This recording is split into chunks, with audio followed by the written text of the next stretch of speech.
बे बिटिसि ओनसोलखौ जेरैथिंबो जौगासार होनो थाखाय आरो बे बिटिसिआव थानाय सुबुं माहारिखौ जौगासार होनो थाखाय जि बड'फा उपेन्द्रनाथ ब्रह्मनि दैदेननायाव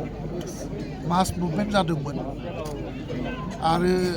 बिएलटिनि दैदेननायाव जि मोनसे संग्राम हाथियारनि मोनसे दावहा जादोंमोन बे दावहायाव जाय जोहोलावजोफ्रा गावनि बेसेन गोसा जिउखौ बावनो गोनां जाबाय बे जोहोलावजोफोरनि मुङै बे ट्रफिखौ जोङो आरम्भ खालामनाय जादोंमोन आरो गेलेयै देग्लाय बोसोराव 25 बोसोर जाबाय सिलभार जुबलि बोसोर बे खेलानि गेजेरजों बिटिसिआव थानाय गासैबो रायजो राजाखौ खौसेथि अनलायनाय मोजां मोनलायनाय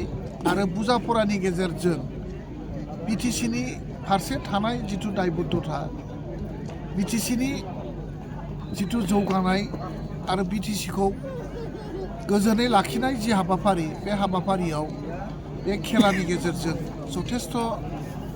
जोंनो मोनसे बारहावा लाबोनो हादों आरो जाय जोहोलावजो बिथांमोना गावनि बेसेन गोसा जिउखौ जाथिनि थाखाय देशनि थाखाय आरो बे बर' माहारिनि थाखाय बावगारबाय जाहाथे बिथांमोननि जिथु माने बावसोमनाय जि मोनसे हाबाफारि बा बावसोमनाय जि मोनसे गोसो बे गोसोखौ जोङो अरायबो जोंखौ थुलुंगानाय मोनसे हाबाफारि लानानै बिथांमोननि जि सेक्रिफाइस बे सेक्रिफाइसआ जोंखौ थांनानै थानायनि बा खौसेयै थांनानै थानानै जाथिनि थाखाय आरो ओनसोलनि थाखाय खामानि मावनायनि जे मोनसे बोसोन हिसाबै बेखौ जोङो गोसोआव लानानै जों अरायबो बिथांमोनखौ जोङो जाहाथे बोसोरे खेबसे सेलुट खालामनानै बिथांमोननि बावसोमनाय आरो बिथांमोननि सेक्रिफाइस आरो बिथांमोना जोंखौ फोरोंलांनाय जाथिनि थाखाय खामानि मावनो फोरोंलांनाय आरो गोबांनि गेजेराव खौसेथि लाखिनानै सान्थि आरो गोजोननि गेजेरजों जौगानाय लाबोनायनि हाबाफारियाव गावखौ बावसोमनानै खामानि मावनायनि जि मोनसे बोसोन बेखौ जोङो बोसोन हिसाबै जाहाथे लानो हायो आरो बोसोन हिसाबै लानानै जोङो प्रत्येक बोसोरावनो जोङो खेबसे ज' जायो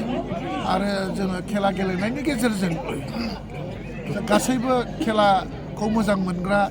समाजखौ मोजां मोनग्रा जाथिनि थाखाय बावसोमनो मोजां मोनग्रा गासैबो जोङो बेहाय ज' जानानै जोङो बिथांमोनखौ खेबसे जोङो बोसोराव खेबसे सेलुट होनायनि हाबाफारि हिसाबै जों बेखौ बोसोरे खुंबोबाय थादों आरो देग्लाय सिलभार जुबलि बोसोर आगोलनिख्रुइ एसे साबसिन जाकजमकसिन खालामनो सेस्था खालामदों आरो एबाराव हयथ' दिनै अपेनिं सेसन अपेनिं मेट्स बे अपेनिं मेट्सआव मानसिफोरनि जि बाहागो लानाय बेखौ नायोब्ला गोबां रायजो राजाफ्रा बे खेलायाव बाहागो लागोन जों बेखौ आसा खालामदों आरो नोंथांमोननि गेजेरजों गासैबो फुटबल खेला मोजां मोनग्रा जोंनि बिटिसि ओनसोलनि आरो गासै ओनसोलनि रायजो राजाखौ बे खेलायाव बाहागो लाफैनो थाखाय आंनो खावलायहरनाय जादों थ' जोङो फुटबला खालि खेलाल' नङा फुटबला मोनसे गेलेनायल' मोनसे नङा बे फुटबलनि गेजेरजों गावनि देहाखौ गोग्गो लाखिनो हानायनिबो मोनसे सुबिदा आरो बे फुटबला दिनै गेलेनायनिल' मोनसे प्लेटफर्म जानानै थायाखै दिनै गावनि जिबन माने लाइफ केरियार बा फुटबल गेलेनायनि गेजेरजों दिनै गावनि जिउ खांनायनि हाबाफारि साखरि बाखरि मोननायनि माबायाबो माने मा बुङो लामायाबो खुब माने गोजों गतिके जोङो फुटबल गेलेनायनि गेजेरजों गावनि देहाखौ गोजोनै लाखिनाय आरो गावखौ मोनसे बेस्थ'थायाव दोननाय आरो बेस्थ'थानि गेजेरजों गावनि लाइफ केरियारखौ दानाय बे लाइफ केरियारखौ जाहाथे गावनि लाइफ केरियार दानायनि जिथु सम बे समखौ ओरैनो हगारालासैनो जोंनि जाखांफुनाय सेंग्रा सिख्लाफ्रा गासैबो खालि फुटबलल' नङा जिखुनु गेलेनाय माने देहानि सरसा खालामनानै गावनि गोसोखौ देहाखौ गोग्गो खालामनायजों लोगोसे गावनि गोसोखौ सुस्थ' खालामनाय आरो सुस्थ' गोसोनि गेजेरजों जोङो गाव गावनि जिबन दानाय लेखा फरायाव जाहाथे बाहागो लानानै बांसिनै लेखा फरायाव गोसो होनानै लेखा फराजों लोगोसे जोंनि करिकुलार एक्टिभिटिसाव जाहाथे बांसिनै गोसो होनानै जाहाथे गाव गावनि जिबनखौ दायो खेला दुलानि गेजेरजोंबो दिनैनि दिनाव गावनि संसारखौ दानो हानाय साखरि बाखरि मोननायनि बेबस्थाया खुब माने गुवार दा ओंखायनो बयखौबो आंनो खेला दुलायाव बेस्थ' थानो थाखाय आं खावलायदों फरायनायाव खुब बेस्थ'था थानो थोनदों आङो खावलायदों बयबो खेला दुलानि गेजेरजों गाव गावनि समायखौ बेस्थ'थायाव थानानै जाहाथे लाइफ दानायाव गोसो होयो बेखौनो आङो नोंथांमोननि गेजेरजों आङो जोंनि जाखांफुनाय गथ' गथायफोरखौ आङो खावलायहरदों दिनै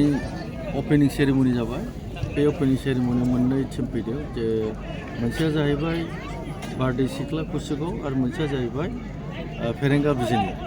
दिनैनिफ्राय जोङो स्टार्ट जाबाय मार्टिस गल्ड कापनि टुर्नामेन्टआ